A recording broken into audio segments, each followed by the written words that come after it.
عبادات کی قبولیت کے لیے صلوات پڑھیے بر محمد علیہ۔ مریضوں کی شفا یابی کے لیے صلوات پڑھیے بر محمد علیہ۔ جن برادران و خواہران نے اپنی حاجات کے لیے التماس دعا کہا ہے، ان سب کی حاجات کی برابری کے لیے صلوات پڑھیے بر محمد و آل محمد۔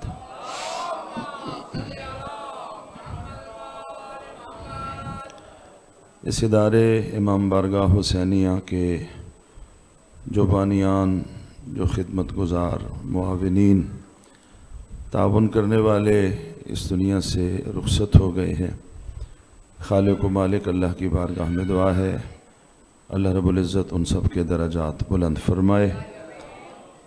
خداوند متعال کی بارگاہ میں دعا کرتے ہیں جو برادران، خواہران، بانیان، سادات اعظام اس ادارے کو، اس ادارے کے انتظام و انصرام کو خلوص دل سے دیکھ رہے ہیں، خالق و مالک اللہ ان سب کی توفیقات خیر میں اضافہ فرمائے، آفات ارضی و سماوی سے محفوظ فرمائے۔ آپ سربراہ گرامی جو اس فرش عذاب پہ تشریف فرما ہیں، خالق و مالک اللہ آپ سب کی حاجات شرعیہ کو پورا فرمائے، آپ کے ہمارے مرحومین کی مغفرت فرمائے، شفاعت محمد و آل محمد علیہ السلام سے بہرہ مند فرمائے، ہم سب کو صحیح معنوں میں قرآن و اہل بیت سے وابستہ اور متمسک ہو جانے کی توفیق عطا فرمائے، دنیا میں محمد و آل محمد کی معرفت اور آخرت میں محمد و آل محمد علیہ السلام کی شفاعت سے بہرہ مند فرمائے۔ سب دعاؤں کی قبولیت کے لیے بلند تر صلوات پڑھیے بر محمد و آل محمد۔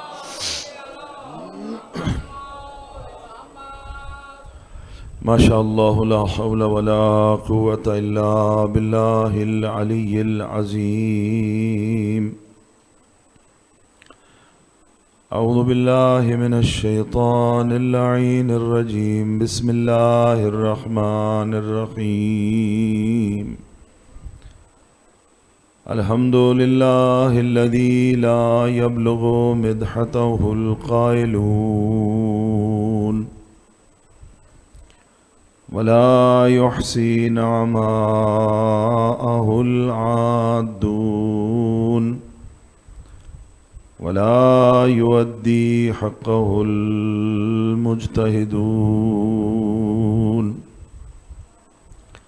الذي لا يدركه بعد الهمم ولا يناله غوص الفطن،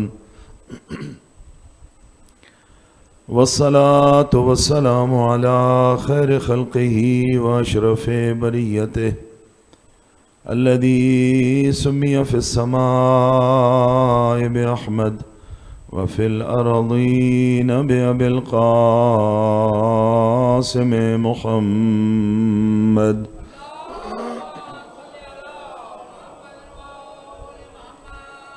وعلى أهل بيته الطيبين الطاهرين المعصومين المنتجبين المنتخبين المظلومين الذين أذهب الله عنهم الرجس وطهرهم تطهيرا،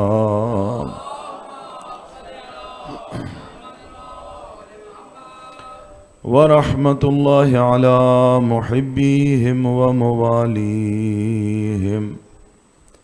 ولعنة الله على أعدائهم ملعونين من يوم عداوتهم إلى قيام يوم الدين۔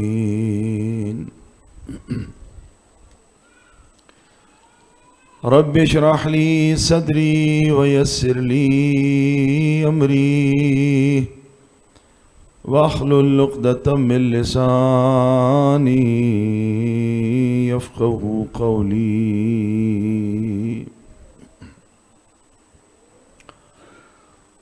اللهم كن لوليك الحجة ابن الحسن صلواتك عليه وعلى آبائه في هذه الساعة وفي كل ساعة وليا وحافظا وقائدا وناصرا ودليلا وعينا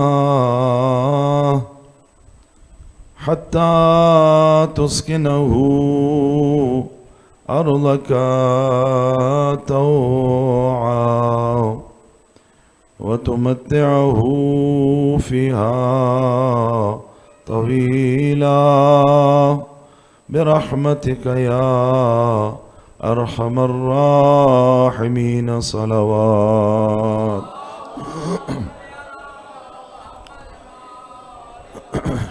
أما بعد فقد قال الحكيم في كلامه المتين وهو أصدق الصادقين. بسم الله الرحمن الرحيم. إنما وليكم الله ورسوله والذين آمنوا الذين يقيمون الصلاة ويؤتون الزكاة وهم راكعون. صلوات.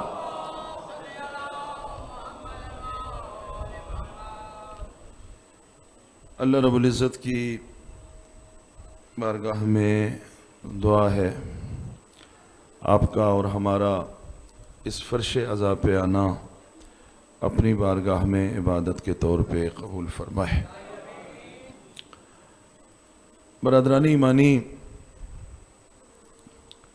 اس عشرہ محرم میں سورہ مائدہ کی 55 نمبر آیت کو سرنامہ کلام کے طور پہ ذکر کیا گیا،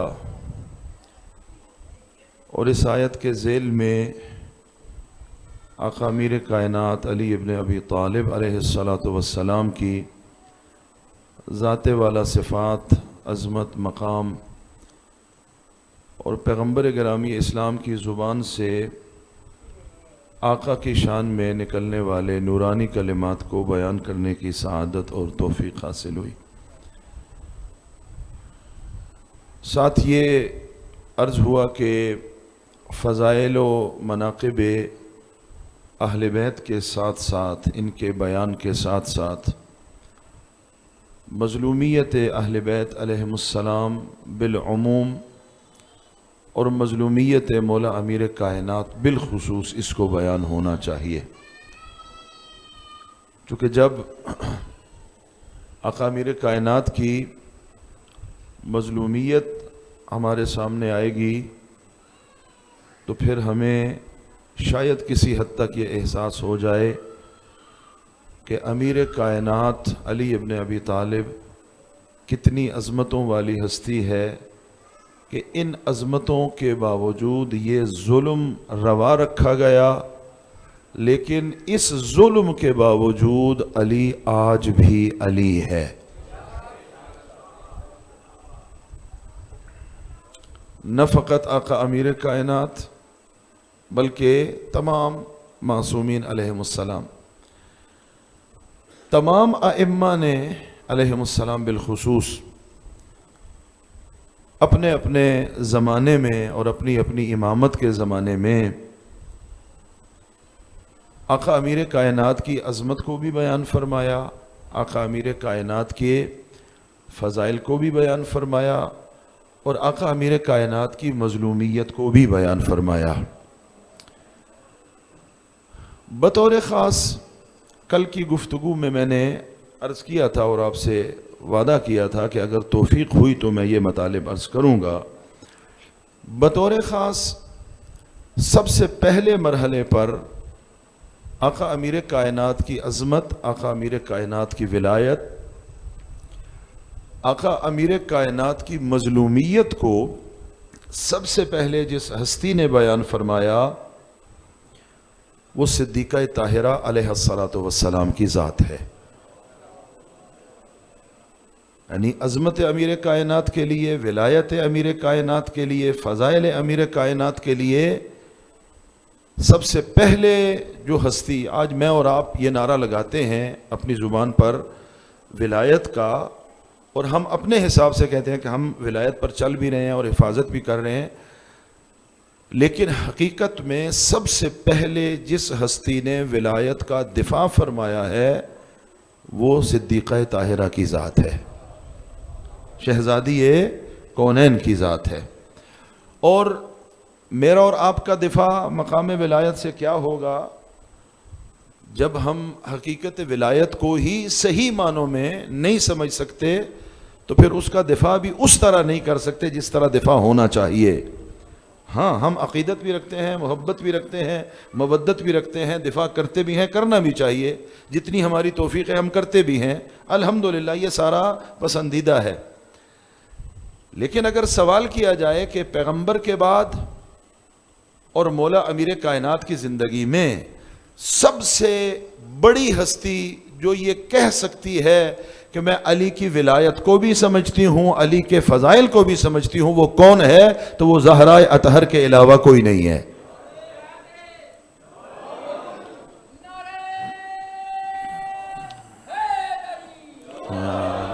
لہذا جب شہزادی کونین کے اور پھر یہ بھی ذہن میں رکھیں کہ صدیقہ طاہرہ مقام عصمت پر فائز ہیں، مقام عصمت پر فائز ہیں. شہزادی کونین حجت اللہ علی الحجج ہیں، حجت اللہ علی الحجج، یعنی باقی سارے ائمہ کو مخلوق پر حجت قرار دیا گیا ہے اور صدیقہ طاہرہ کو ائمہ ہدا پر حجت قرار دیا گیا ہے. اس ہستی کا مقام ولایت امیر کائنات کو سمجھنا، فضائل امیر کائنات کو سمجھنا، پھر مقام و ولایت علی کے دفاع کے لیے اقدامات کرنا، وہ معمولی نہیں، غیر معمولی ہے. لہٰذا اگر ہم نے الہام لینا ہے، اگر ہم نے حفاظت ولایت کا صحیح تصور لینا ہے، تو وہ شہزادی کونین کی اس معصوم اور عصمت والی الہی سیاست سے لینا ہوگا کہ شہزادی نے کس طرح سے اس مقام کا اور مقام عظمہ ولایت کا دفاع فرمایا ہے. آپ پریشان تو نہیں ہو رہے؟ اگر چل رہے ہیں میرے ساتھ تو بلند تر صلوات پڑھیے.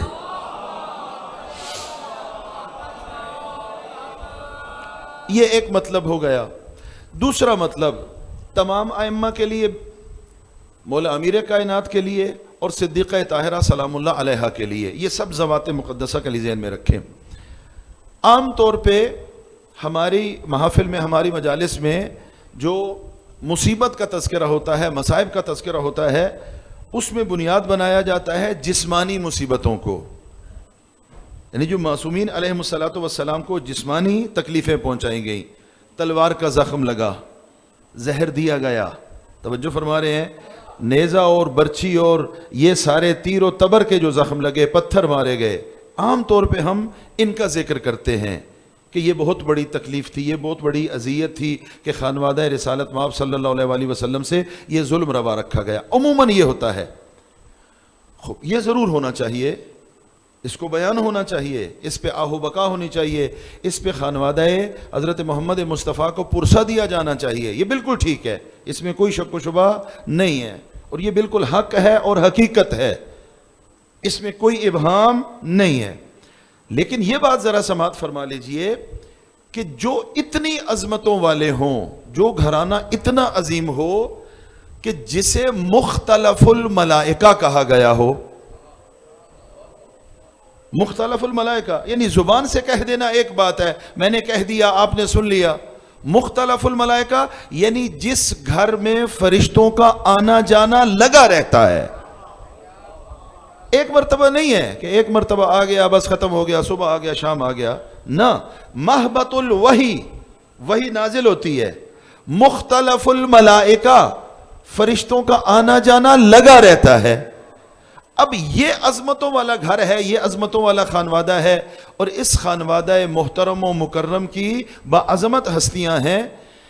ان کے صرف جسمانی دکھ کا اور جسمانی تکلیف کا بیان کر دینا کافی نہیں ہے. سب سے زیادہ جن کا مرتبہ زیادہ ہے ان کے مقابلے میں تو اگر آواز اونچی کر دی جائے تو یہ بھی توہین ہے. توجہ فرمائیے گا, صرف آواز اونچی کی جائے تو یہ بھی توہین ہے. ان ذوات مقدسہ کی شان میں اس انداز میں جسارت کی جائے کہ یہ سارے مظالم جو آپ پڑھتے بھی ہیں, سنتے بھی ہیں, بیان کرتے ہیں. تو اب سوال میرا یہ ہے, یہ صرف جسمانی تکلیف ہے یا جسمانی تکلیف سے زیادہ روحانی طور پر اذیت ہے؟ یہ بازار میں ایک بازاری فرد کھڑا ہوا ہو, بازاری شخص ہو, اس کے ساتھ کوئی بھی لہجہ اپنا بلا تشبیہ عرض کر رہا ہوں, کوئی بھی لہجہ اپنایا جائے, کوئی بھی گفتگو کی جائے, اس کو پرواہ نہیں ہوگی. وجہ وہ بازاری انسان ہے, معاشرے کا, تو صبح شام ایسے کام ہوتے بھی ہیں, سنتے بھی ہیں.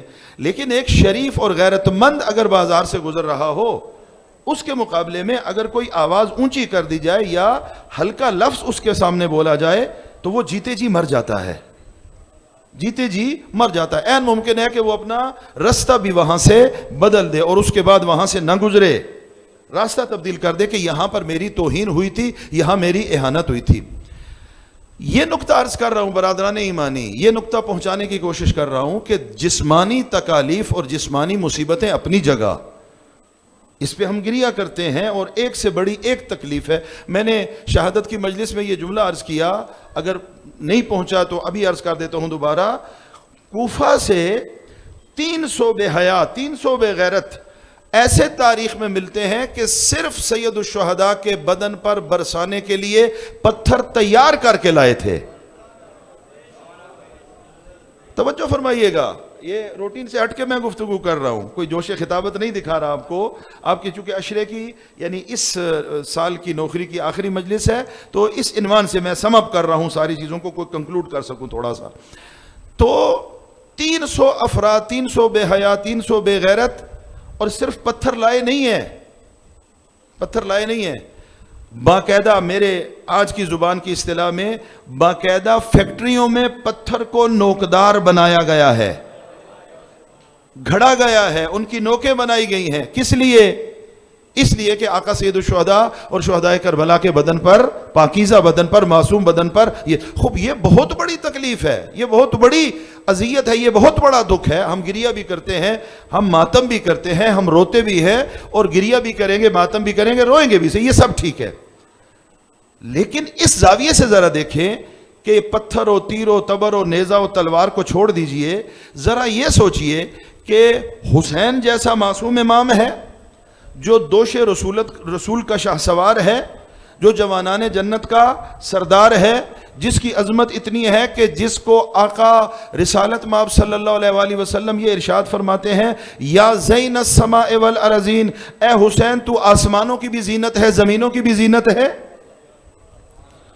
یہ ہستی اگر میدان کربلا میں ہے اور اس کے سامنے یہ کہا جائے کہ حسین تو زہرا کا بیٹا بھی ہے, تو رسول کا بیٹا بھی ہے, لیکن تیرے ساتھ جو جنگ ہو رہی ہے, تیرے بابا علی کا بغض ہمارے دلوں میں ہے, اس بغض کی بنا پہ ہم تیرے ساتھ جنگ کر رہے ہیں. اس حسین کی کیا کیفیت ہوگی؟ اب پتھر, تیر, نیزہ یہ زخم برداشت ہو جائیں گے, وہ زبان کا زخم جو ہوتا ہے, جسے ہم اپنی زبان میں تانا کہتے ہیں, طنز کہتے ہیں, یہ برداشت کرنا آسان نہیں ہوتا. یہ نقطہ ذہن میں رکھیے. صلوات پڑھ دیجیے بر محمد والے. اس کا کوئی ہو سکتا ہے ایک بہتر صلوات پڑھیے بر محمد والے محمد.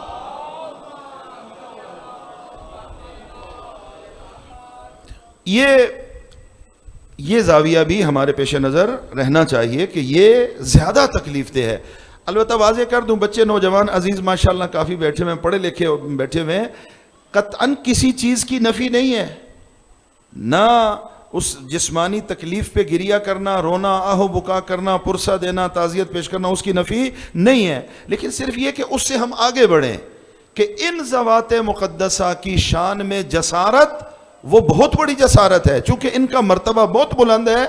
اور اس آپ کیا سمجھتے ہیں کہ یہ جملہ کہا جا رہا ہے کہ آقا سید الشہداء کی خدمت میں بھی جسارت ہے, جناب مسلم ابن عقیل کی خدمت میں بھی جسارت ہے, کبھی کہا جا رہا ہے کربلا والوں کو نمازیں پڑھتے رہو، تمہاری نمازیں کون سی قبول ہونی ہیں؟ یہ جملہ کہا جا رہا ہے نا، نمازیں پڑھتے رہو تمہاری نمازیں کون سی؟ کتنی اذیت ہے اور کتنی تکلیف ہے، کیسے برداشت کیا جائے اسے؟ لہٰذا یہ بھی ہمارے ذہن میں ہمیشہ رہے کہ ان ذوات مقدسہ کے بارے میں یہ تکلیف زیادہ ہے۔ صلوات پڑھیے بار محمد و آل محمد۔ ایک دفعہ بہتر صلوات پڑھیں۔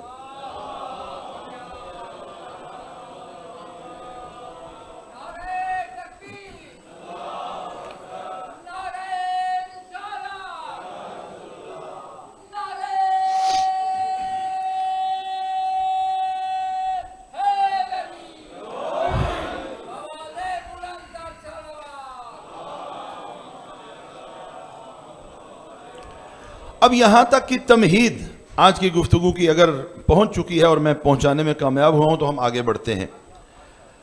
اب ہمارا عنوان یہ ہے کہ صدیقہ طاہرہ شہزادی کونین نے مقام ولایت امیر المومنین کا دفاع فرمایا ہے، اور جو دفاع صدیقہ طاہرہ نے کیا ہے ویسا دفاع کسی اور نے نہیں کیا، یہ ذہن میں رکھیے۔ لیکن اس کے لیے بھی میں مجبور ہوں تھوڑی سی اور تمہیدی گفتگو آپ کی خدمت میں پیش کروں۔ پاک پیغمبر صلوات اللہ وسلامہ علیہ اس دنیا سے رخصت ہوئے۔ پاک پیغمبر کی رخصت کے بعد کے حالات کے لیے 3 صورتیں ہمارے سامنے، اللہ آپ کو جزائے خیر دے۔ پاک پیغمبر کی اس دنیا سے تشریف فرمائی، دنیا سے پردہ کر گئے پاک پیغمبر، بعد کے حالات کے لیے پاک پیغمبر نے کیا کیا، 3 آپشن اور 3 جواب ہمارے سامنے ہیں۔ مومنین برادران نے زحمت فرمائی سادات نے، اب میری طرف آپ توجہ فرمائیں۔ پاک پیغمبر اس دنیا سے رخصت ہوئے، بعد کے حالات کے لیے پاک پیغمبر نے کوئی قدم اٹھایا، کوئی اقدام کیا، کوئی لائے عمل دیا یا نہیں دیا، اس کے بارے میں 3 جواب ہمارے سامنے آ سکتے ہیں، 3 صورتیں ہمارے سامنے آ سکتی ہیں۔ ایک صورت یہ ہے کہ پاک پیغمبر صلی اللہ علیہ وآلہ وسلم اس دنیا سے رخصت ہوئے ہوں اور اپنے بعد کے حالات کے لیے کوئی رہنمائی نہ فرمائی ہو۔ متوجہ ہو رہے ہیں؟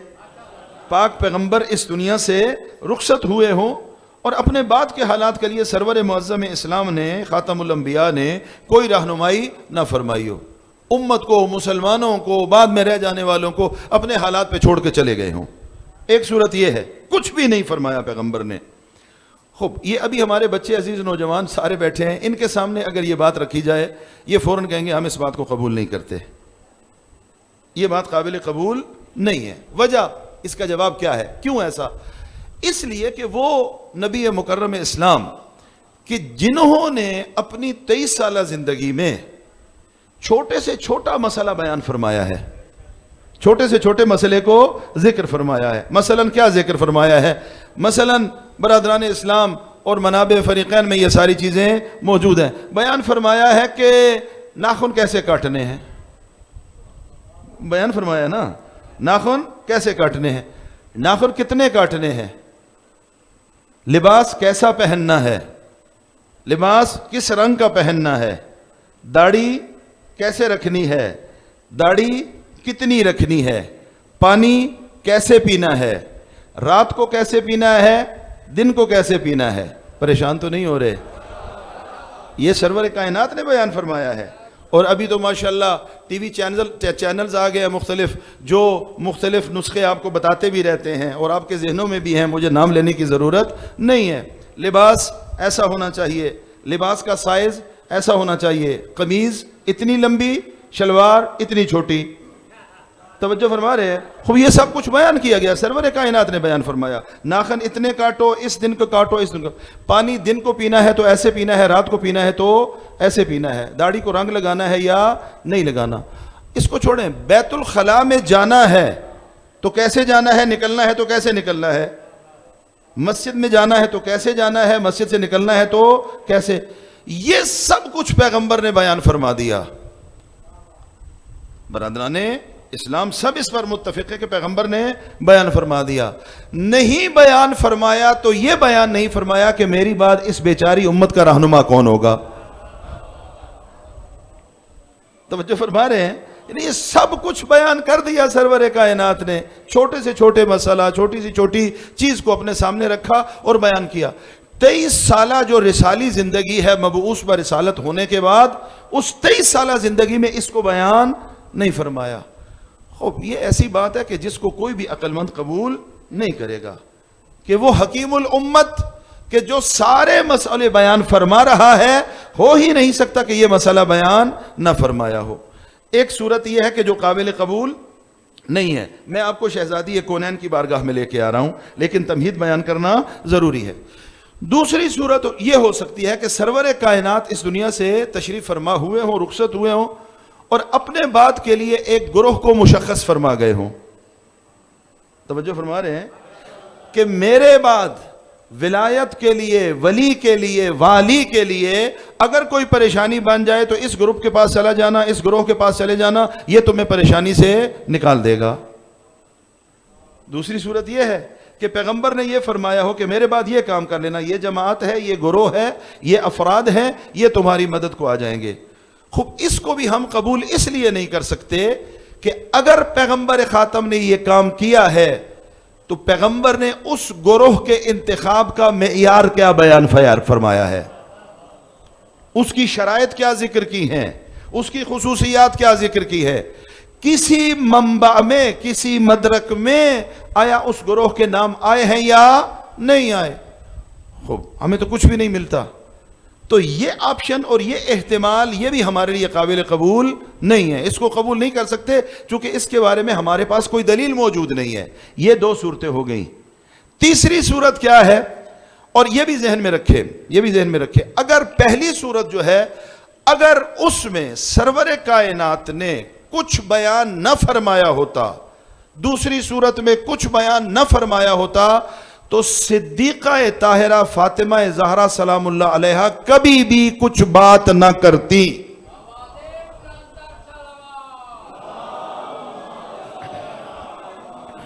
اس بات کو سمجھیں، اگلا مرحلہ جو عرض ہوگا اس میں شہزادی کے اقدامات ہیں، شہزادی کے بیانات ہیں۔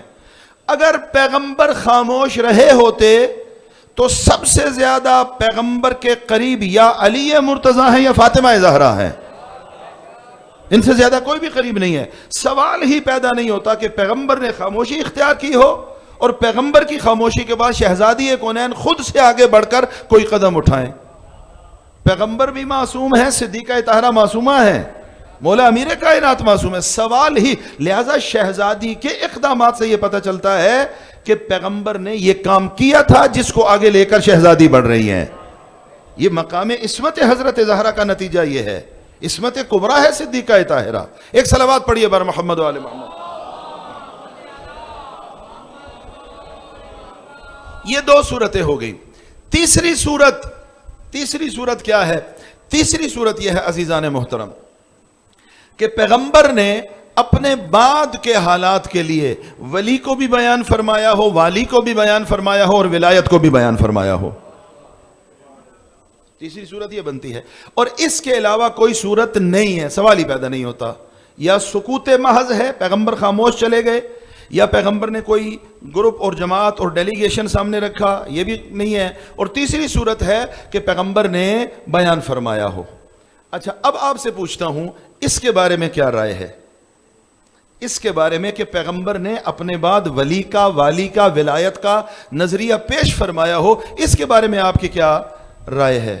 خوب فوری طور پر سب یہ کہیں گے کہ پیغمبر نے اپنی پہلی دعوت سے، جسے دعوت عشیر کہا جاتا ہے، جب وَأَنذِرْ عَشِيرَتَكَ الْأَقْرَبِينَ کا حکم آیا، اس وقت سے لے کر اپنی رحلت کے مرحلے تک ہر مناسب موقع پر جس کام کو بڑے اہتمام سے فرمایا ہے وہی ولایت و ولی و والی کا اعلان ہے۔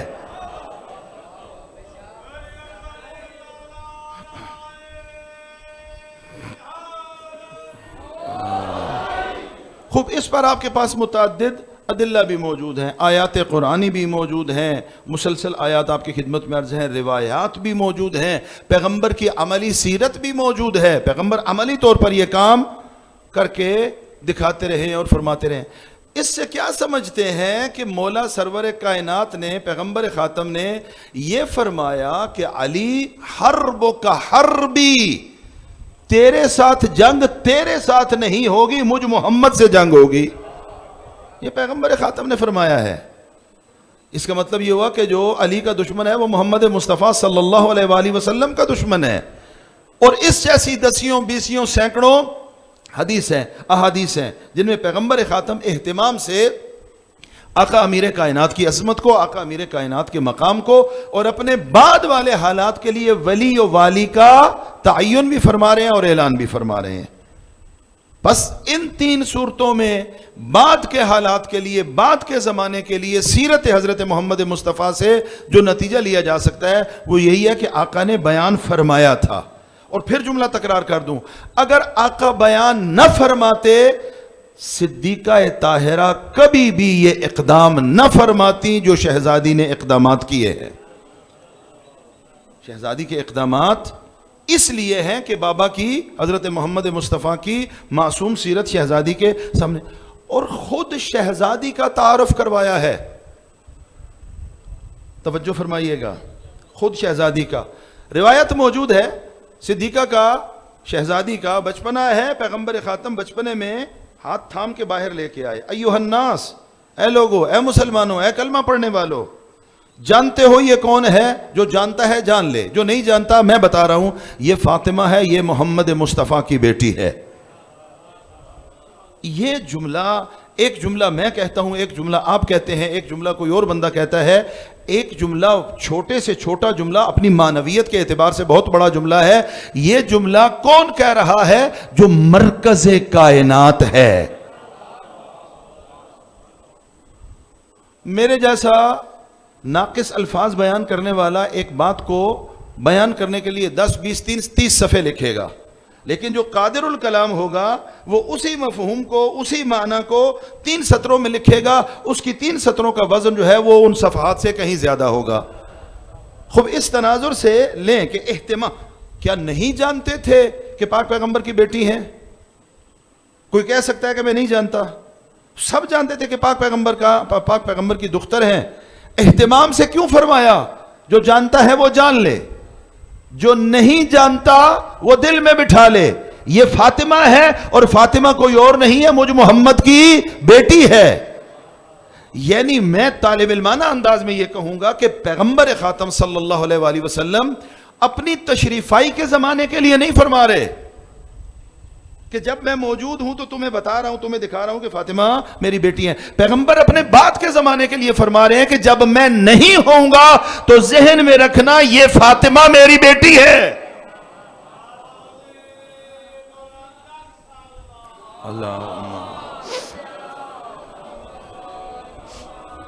یہ فاطمہ میری بیٹی ہے. اور فاطمہ کیا بیٹی ہے؟ کیا بیٹی ہے؟ ام المومنین عائشہ، یہ میرے موضوع میں ایک روایت آ گئی تو میں شہزادی کی عظمت کا جملہ عرض کر دوں. ام المومنین عائشہ یہ نقل کرتی ہیں کہ کائنات عالم میں کوئی حضرت محمد سے ویسی شباہت نہ رکھتا تھا جیسی شباہت حضرت محمد رسول خدا صلی اللہ علیہ وسلم سے فاطمہ زہرا رکھتی تھی. اور یہ سنی ہوئی آپ کی حدیث ہے، چونکہ میرے موضوع میں آ گئی تو میں عرض کر رہا ہوں، یہ میں سوچ کے بھی نہیں آیا تھا کہ یہ بیان کروں گا. فرماتی ہے کہ جب بھی فاطمہ اپنے بابا کی خدمت میں آتی، جب بھی آتی، کلما، جب بھی آتی، پیغمبر ایک نہیں کئی کام کرتے. پیغمبر ایک نہیں کئی کام کرتے. کیا کام کرتے پیغمبر؟ سب سے پہلا کام اپنی مسند چھوڑ دیتے.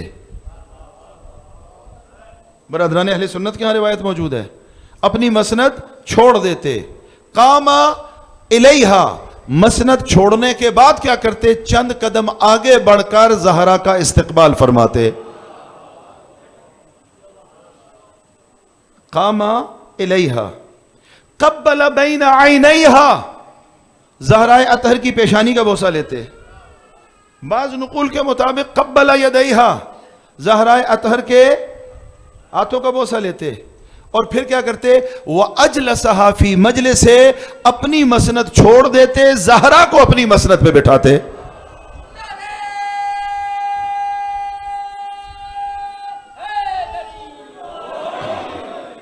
توجہ فرما رہے ہیں؟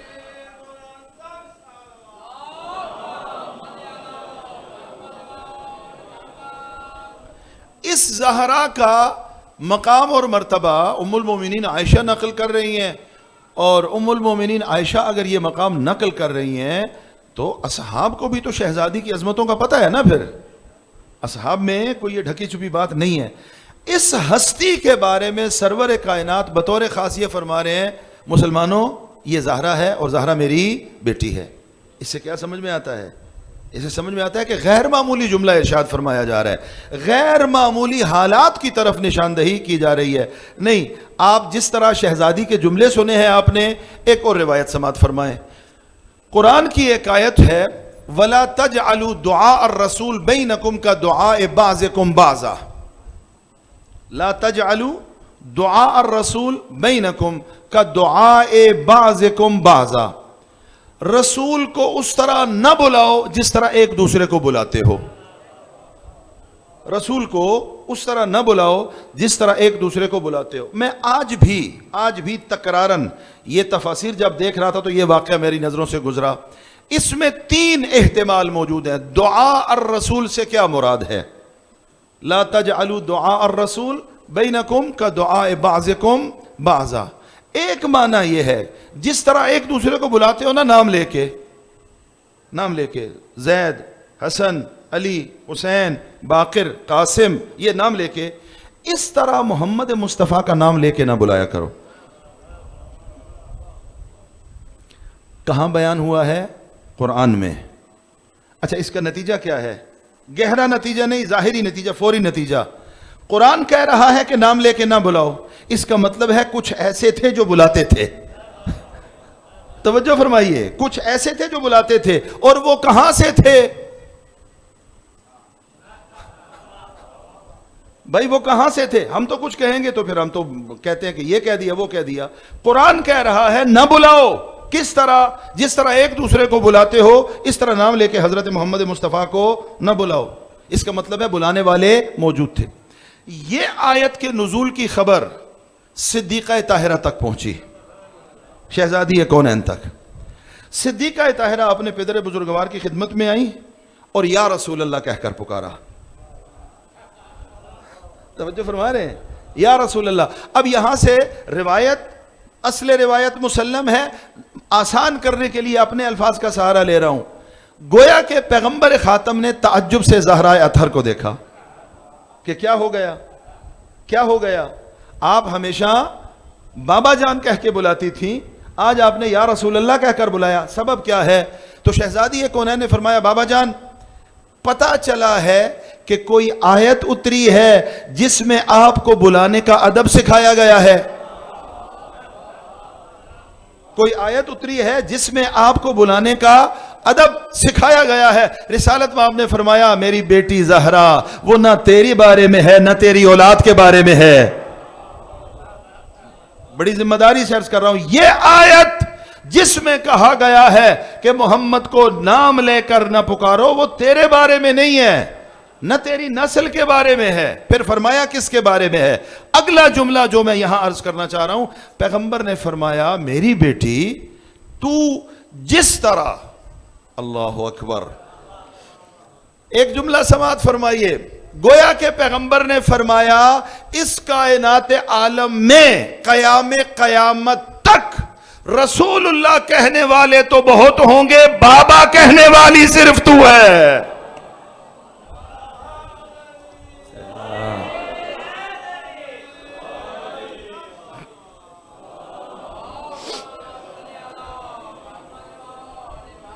رسول اللہ کہنے والے بہت ہیں اور بہت آئیں گے. بابا کون کہے گا؟ بابا صرف فاطمہ زہرا سلام اللہ علیہا. اس کے بعد سرور کائنات نے ارشاد فرمایا قولی یا ابا، مجھے بابا کہہ کر پکارو، فَإِنَّهَا أَحْيَا لِلْقَلْبِ وَأَرْضَى لِلرَّبِّ. جب تو مجھے بابا کہہ کر پکارتی ہے 2 کام ہوتے ہیں، ایک میرے کلیجے کو ٹھنڈک ملتی ہے، میرا رب راضی ہوتا ہے.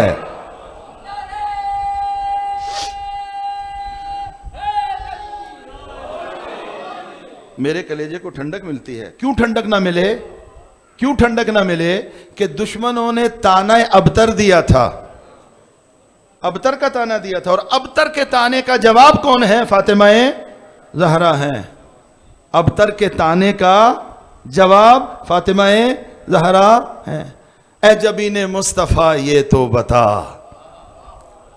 اے جبین مصطفیٰ یہ تو بتا، کتنے سجدوں کا ثمر ہے فاطمہ۔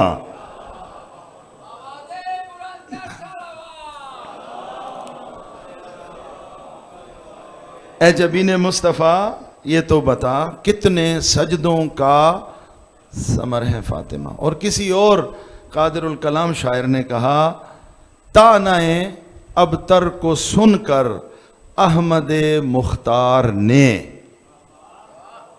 تانہ ابتر کو سن کر احمد مختار نے، جو خلوص دل سے مانگی وہ دعا ہے فاطمہ، جو خلوص دل سے مانگ۔ عظمت خاندان زہرا پہ صلوات پڑھیے بلند آواز سے۔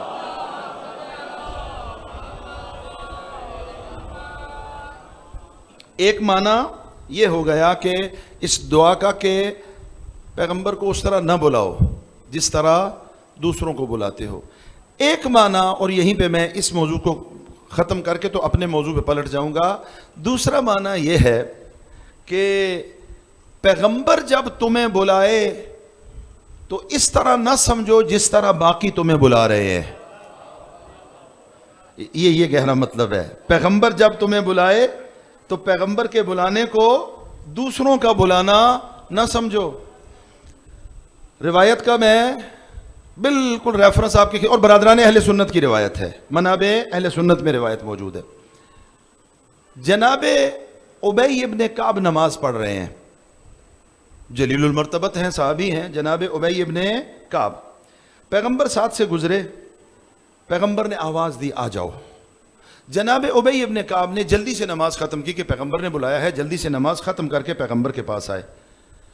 پیغمبر نے فرمایا کہ ابی میں نے آپ کو آواز دی تھی، آپ کیوں نہیں آئے میرے پاس؟ کہا یا رسول اللہ میں نماز پڑھ رہا تھا، جلدی سے نماز ختم کر کے آ گئے آپ کی خدمت میں۔ پیغمبر نے فرمایا کیا تو نے قرآن کی وہ آیت نہیں سنی جس میں اللہ نے ارشاد فرمایا ہے یا ایھا الذین آمنوا استجیبوا للہ وللرسول اذا دعاکم لما یحییکم۔ استجابت کہو اللہ کی آواز پر، رسول اللہ کی آواز پر، جب تمہیں ان چیزوں کی طرف بلائیں جو تمہیں زندہ کرتی ہیں، زندگی دینے والی ہے۔ جناب ابی ابن کعب نے کہا یا رسول اللہ اس کا مطلب یہ ہوا کہ نماز کی حالت میں بھی اگر میں ہوں تو مجھے نماز چھوڑ کر آنا واجب ہے؟ توجہ فرمائیں، پیغمبر اگر بلائیں تو نماز میں ہے، نماز چھوڑ دیں، نماز چھوڑ کر پیغمبر کی خدمت میں جائیں۔ یہ ابی ابن کعب کا مقام ہے کہ انہوں نے کہا کہ یا رسول اللہ میں نماز ختم کر کے آ گیا، کیا میرے اوپر واجب ہے کہ توڑ کے آ جاؤں؟ اب جملہ سنیے گا، ایسے لوگ بھی تھے جو دسترخوان پہ بیٹھے ہوئے تھے، پیغمبر نے کہا کہ بلاؤ، کہا کہ جا کے کہہ دو میں ابھی کھانا کھا رہا ہوں۔ رسول اللہ نے کہا آج کے بعد تیرا پیٹ نہیں بھرے گا۔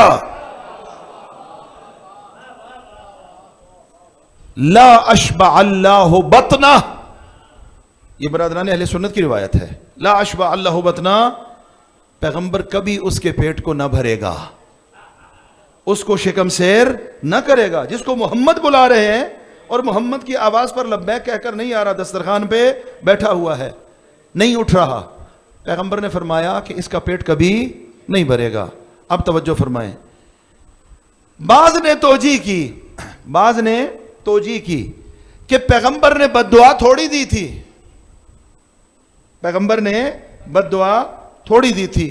اب یہ تو آپ کا ذوق ہے کہ پیغمبر کی اس بات کو دعا سمجھیں، بد دعا سمجھیں، حقیقت کی طرف منتقل ہوں یا نہ ہوں، لیکن تاریخ نے یہ بتایا ہے کہ یہ جن کے بارے میں پیغمبر نے فرمایا تھا دن میں 7 مرتبہ کھاتے تھے کھانا۔ برادران اہل سنت کی روایت عرض کر رہا ہوں، دن میں 1 مرتبہ نہیں، 7 مرتبہ کھانا کھاتے تھے۔ تو اس کو پیغمبر کی دعا کہا جائے گا یا بد دعا کہا جائے گا؟ اور یہ تاریخی حقیقت ہے، برادران اہل سنت کے منابع میں بھی موجود ہے۔ عظمت خاندان زہرا پہ صلوات پڑھیے۔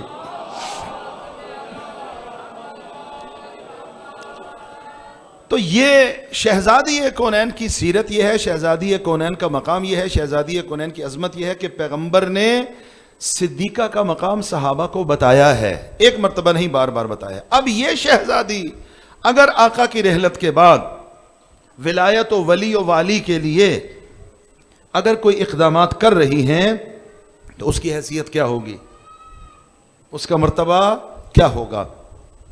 برادران عزیز، عزاداران سید الشہداء، اگر ہم صدیقہ طاہرہ کی عملی سیرت جو پاک پیغمبر کی رحلت کے بعد ہے، اور وہ کوئی لمبی چوڑی زندگی بھی شہزادی کی نہیں ہے، مختصر زندگی ہے، اس زندگی کا دقیق مطالعہ کریں تو ہمیں پتہ چلے گا کہ ولایت کی حفاظت کے لیے شہزادی نے کیا کام کیا۔ ایک صلوات پڑھیے بار محمد و آل محمد۔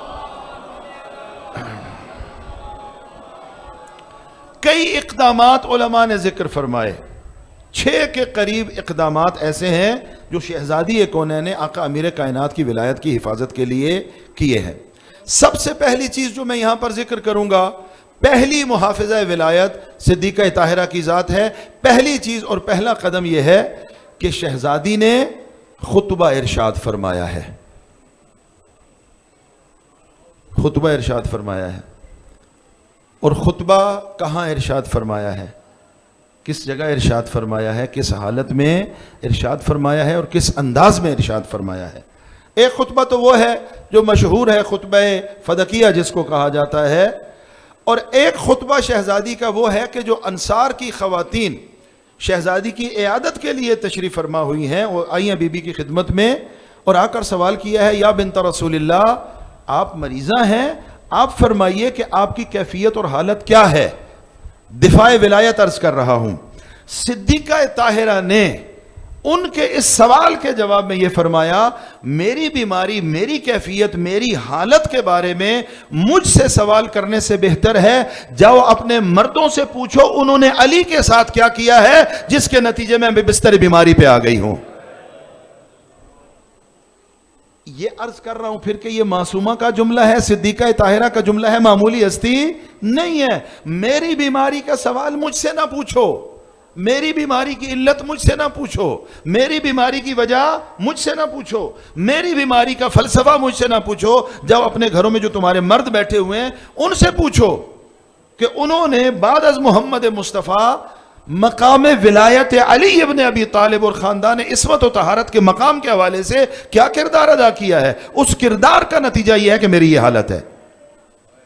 اور وہاں پر یہ اخذ الزنابی بالقوادم والعجزا بالکاہل اشعار کا بھی سہارا لیا اور آیات کا بھی سہارا لیا۔ صدیقہ طاہرہ نے فرمایا، افمن یہدی الی الحق احق ان یتبع اما لا یہدی الا ان یہدی، کیا دین اسلام کے اس سفینے کو اور شریعت کو آگے لے جانے کے لیے وہ صاحب ولایت بہتر ہے کہ جو ہدایت یافتہ ہے، یا وہ بہتر ہے کہ جس کو ہر لحظہ ہدایت کی ضرورت ہے؟ قرآنی استدلال فرما رہی ہیں صدیقہ طاہرہ کس کے بارے میں؟ ولایت علی ابن ابی طالب علیہ السلام کی دفاع کے حوالے سے، آقا کے مقام اور مرتبے کی حفاظت کے لیے۔ یہ ایک قدم ہے۔ بی بی نے خطبات ارشاد فرمائے ہیں، 2 خطبے ہیں، ایک وہ خطبہ اور یہ دوسرا خطبہ۔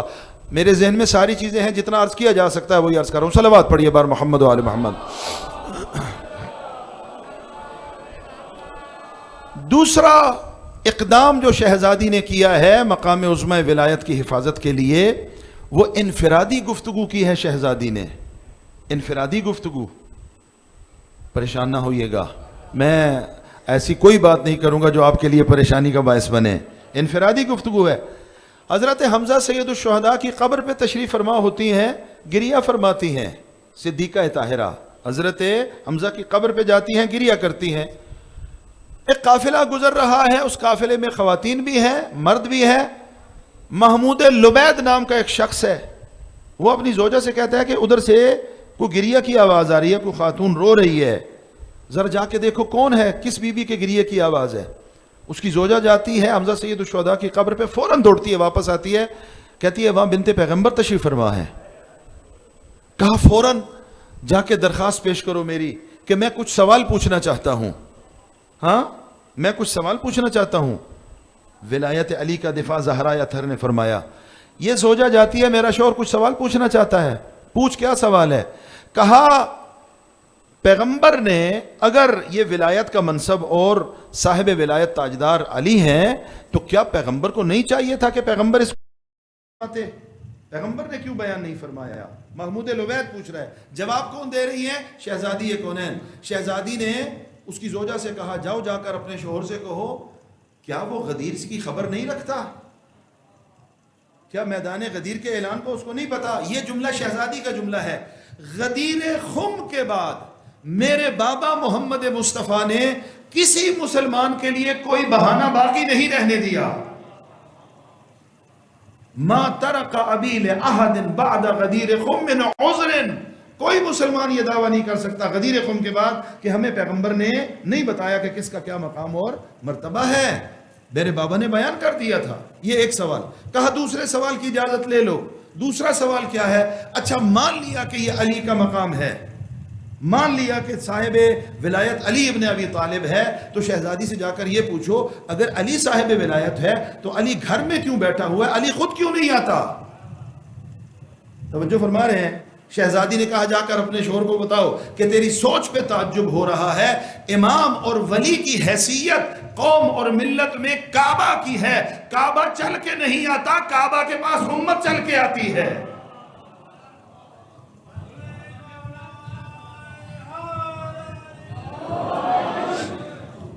کعبہ کی حیثیت ہے آقا کی, البتہ بلا تشبیہ. آقا کا مقام اور مرتبہ, یہ شہزادی سے منقول جملے ہیں اس لیے عرض کر رہا ہوں, مثل الامام کا مثل الکعبہ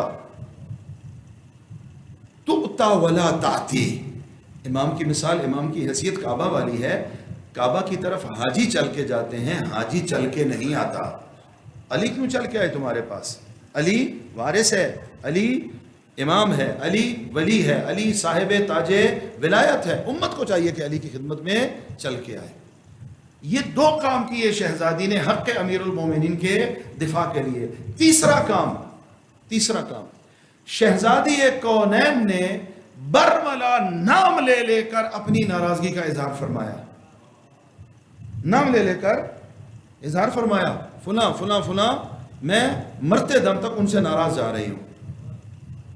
اور یہ ناراضگی مسلمانوں کو پتہ ہے, یہ ناراضگی کا اعلان صرف فاطمہ زہرا کی ناراضگی کا اعلان نہیں ہے, یہ حضرت محمد مصطفیٰ کی ناراضگی کا اعلان ہے. من اغضبها فقد اغضبنی. جس سے زہرا غضبناک ہو گئی, شک نہ کرے اس سے محمد مصطفیٰ غضبناک ہوئے. باقاعدہ نام لے کے ناراضگی کا اظہار فرمایا. یہ تین چیزیں ہو گئی, میں بڑی جلدی سے گزر رہا ہوں. چوتھی چیز کیا ہے جو صدیقہ طاہرہ نے ارشاد فرمائی؟ شہزادی نے وصیت فرمائی ہے. وصیت, ایک وصیت نامہ بعض روایات کے مطابق شہادت سے پہلے لکھا ہوا, جب امیر کائنات تشریف فرمائے تو کنارے میں اطہر, بدن اطہر کے پاس ایک وصیت نامہ مکتوب موجود تھا. صدیقہ طاہرہ نے لکھ کے وصیت نامہ رکھا تھا. اور ایک وصیت نامے کے الفاظ یہ ہیں کہ جس میں شہزادی نے بول کر کہا اور اپنی ناراضگی کا اظہار بھی کیا, کہا کہ میرے جنازے میں فلاں فلاں فلاں کو شامل ہونے کی اجازت نہیں ہے. اس کو سمجھیے کہ اس کا مطلب کیا ہے. شہزادی باقاعدہ بول کر حق کے امیر کائنات کا دفاع فرما رہی ہیں, اور فرما رہی ہیں کہ یہ حق مسلماً علی ابن ابی طالب کا حق ہے, اور علی کے حق کو علی ابن ابی طالب سے لے لیا گیا ہے. یہ صدیقہ طاہرہ کے وہ اقدامات ہیں جو مقام عظمہ ولایت اور ولایت علی ابن ابی طالب علیہ افضل التحیت والثناء کے بارے میں شہزادی کونین نے کیے. خاندان زہرا پر بلند آواز سے صلوات پڑھ دیں.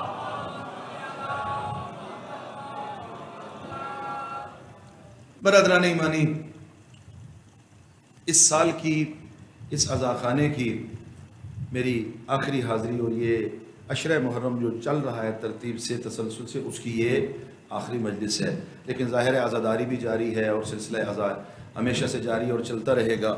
میرے حصے کی آج کی آخری مجلس, آج 12 محرم ہے عزاداروں, 12 محرم.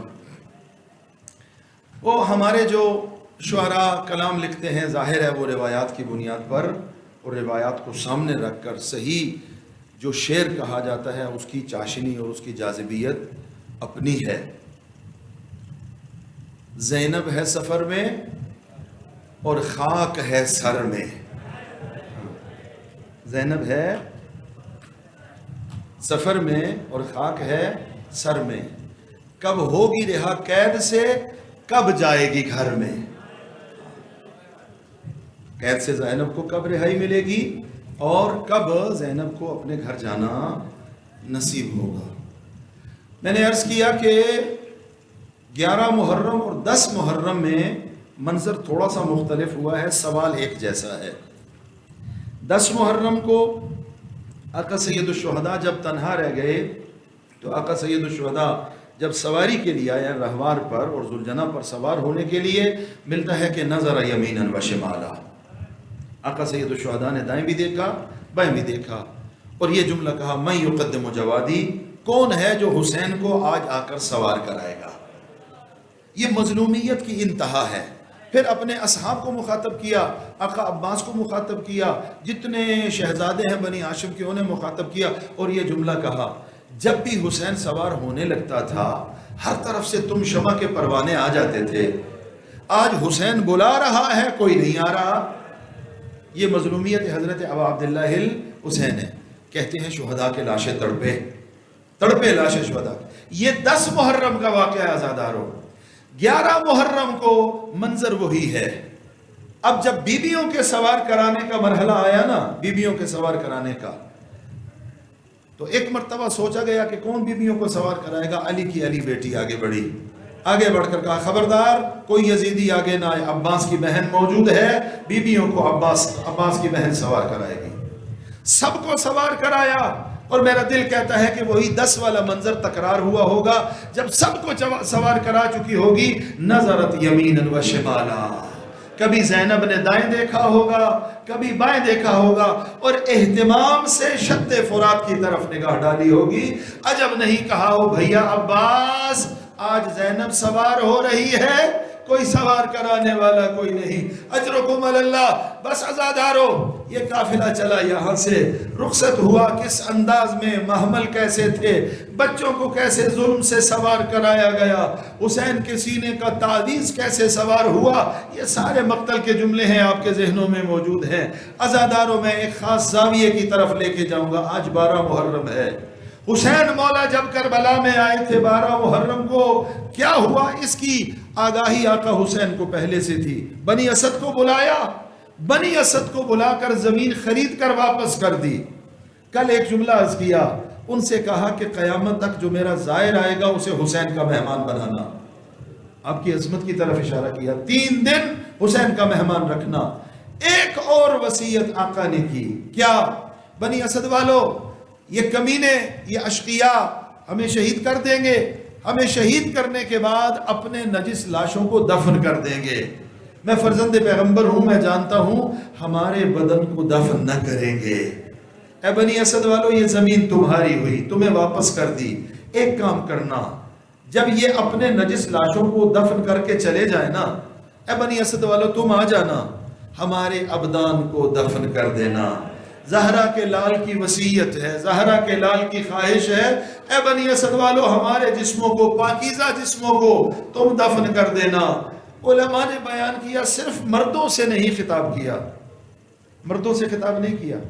پھر بنی اسد کی مستورات کو بلایا، کہا کسی بھی وجہ سے اگر تمہارے مرد ہمیں دفن کرنے کے لیے نہ آئے تو تم علقمہ سے پانی لینے کے بہانے آ جانا، ہمارے پاکیزہ بدنوں کو دفن کر کے چلے جانا. اللہ نے مظلومیت ابا عبداللہ الحسین مستورات پر بھی اکتفا نہ کیا، اس کے بعد بچوں کو بلایا. اے بنی اسد کے بچوں، اگر تمہارے مرد بھی نہ آئیں، اگر تمہاری عورتیں بھی نہ آئیں، تم اپنے کھیل کے بہانے آ جانا. مٹھی بھر خاک ہمارے پاکیزہ جسموں پر ڈال جانا، تمہارا کھیل ہو جائے گا، ہماری تدفین ہو جائے گی. اجرکم اللہ. مشہور روایت کے مطابق 12 محرم کو تدفین ہوئی. کس نے تدفین کی عزادارو؟ کہتے ہیں بنی اسد والوں نے. آئے ہیں اور آج بھی کربلا میں بنی اسد والے آتے ہیں، ایک تشبیہی عمل کرتے ہیں اس واقعے کی یاد میں. عزادارو، بنی اسد والے آ گئے.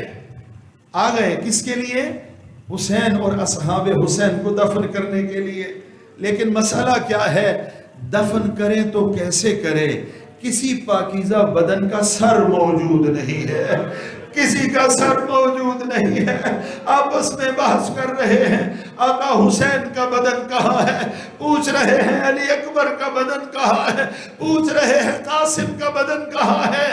آخر میں اس نتیجے پر پہنچے آقا تو ہماری مظلومیت کو سمجھتے ہیں، جب سر ہی نہیں ہے تو ہم کیسے الگ قبر بنائیں گے، کیسے الگ دفن کریں گے. اب کرتے یہ ہیں سارے پاکیزہ اجسام کو ایک ہی بڑی قبر بنا کے دفن کر دیتے ہیں. ابھی یہ بحث کر رہے تھے، کوفہ کی طرف سے اعجاز امامت سے کوئی سوار آیا اور کہا بنی اسد والو ٹھہر جاؤ، میں تمہاری پریشانی کو ختم کرنے کے لیے آ گیا. عزادارو آیا ہے یہ سوار بنی اسد والوں کے سامنے آ کر پوچھتا ہے کس پریشانی کا شکار ہو؟ کہا اے غریبہ، اے اجنبی، ہم سب دفن کرنا چاہتے ہیں، پتہ نہیں کس کا بدن ہے، چونکہ سر تو موجود نہیں ہے. کہا میں بتاتا ہوں، آؤ تمہیں میں دکھاتا ہوں. آگے بڑھا ہے یہ سوار، کہا یہ اکبر کا لاشا ہے، یہ اکبر کا پاکیزہ بدن ہے. اے سوار ہمیں سمجھ نہیں آئی، اور تجھے کیسے پتا چلا؟ کہا اس کے جگر پر برچھی کا نشان، اور یہ بتا رہا ہے کہ یہ اکبر کا بدن ہے. پھر آگے بڑھا، یہ قاسم یتیم حسن کا بدن ہے. کیسے پتا چلا؟ ارے دیکھو اس کے بدن کو کیسے پامال کیا گیا. اجرکم اللہ، اجرکم اللہ. ایک ایک کر کے تدفین کراتا گیا، اور آخر میں ایک مقام پر آ کر رکا ہے یہ جوان اور کہا کہ یہ اس مظلوم کی قبر ہے، یہ اس مظلوم فرزند زہرا کی قبر ہے. ھذا قبر ابا عبداللہ، ھذا قبر ابی الذی قتلوہ عطشانا. اور یہ میرے مظلوم حسین بابا کی قبر ہے، اور جسے پیاسا شہید کیا گیا. اب متوجہ ہوئے کہ یہ کون ہے جو حسین کو اپنا بابا کہہ رہا ہے. مڑے ہیں، اے سوار تو کون ہے؟ کہا میں اسی مظلوم کا قیدی بیٹا ہوں، اور میں اعجاز امامت سے اپنے بابا کا لاشا دفن کرنے آیا ہوں. عزادارو دفن کرایا. دفن کرانے کے بعد بنی اسد والوں نے کہا اب تدفین ہو چکی، مولا آئیے ہمارے مہمان بنیے. اب تو تدفین مکمل ہو گئی. رو کے سید سجاد نے کہا اے بنی اسد والو، ابھی میرا کام مکمل نہیں ہوا، ابھی ایک بدن باقی ہے جسے دفن کرنا ہے. یہ سارے بدن تو دفن ہو گئے. کہے نہیں، ذرا نہر القما کے کنارے آ جاؤ، اور میرے ساتھ نہر القما کے کنارے آؤ. کون ہے وہاں پر؟ زینب کی چادر کا محافظ، سکینہ کی مشق اٹھانے والا. اب آ کر قبر بنائی. لیکن قبر بننے کے بعد جب قبر میں اترا ہے میرا مولا سید سجاد، ایک حسیر منگایا، اس میں مولا عباس کا بدن رکھا. پوچھو کس لیے؟ اتنا بے دردی سے مارا گیا تھا عباس کو، عباس کا بدن سمٹتا نہ تھا. اجرکم اللہ. شرم کر کے نہ رو عزادارو. عباس کے پاکیزہ بدن کو لیا، قبر میں اترا ہے میرا مولا سجاد، اور سردار سے ایک جملہ کہا ہے، جب تک میں نہ کہوں قریب نہ آنا، جب تک نہ کہوں قریب نہ آنا. اس کے بعد سردار پیچھے ہٹا، بنی اسد والے پیچھے ہٹے. میرا سجاد اپنے غیرتوں والے چچا کا پاکیزہ بدن لے کے قبر میں اترا. کافی دیر ہو گئی، کافی وقت گزر گیا. بنی اسد والے پریشان ہوئے، ماجرا کیا ہے، اتنی دیر کس لیے ہو گئی؟ اب آگے بڑھے. منظر کیا دیکھا؟ سید سجاد کا سر ہے، عباس کا سینہ ہے، اور رو کے کہہ رہا ہے او میرے غیرتوں والے چچا، آپ یہاں پہ سو گئے. تیری پردہ دار بہنیں زینب ام کلثوم بے غیرتوں کا مجمع سجاد سخت امتحان میں الا لعنت اللہ علی القوم الظالمین وسيعلم الذين ظلموا أي منقلب ينقلبون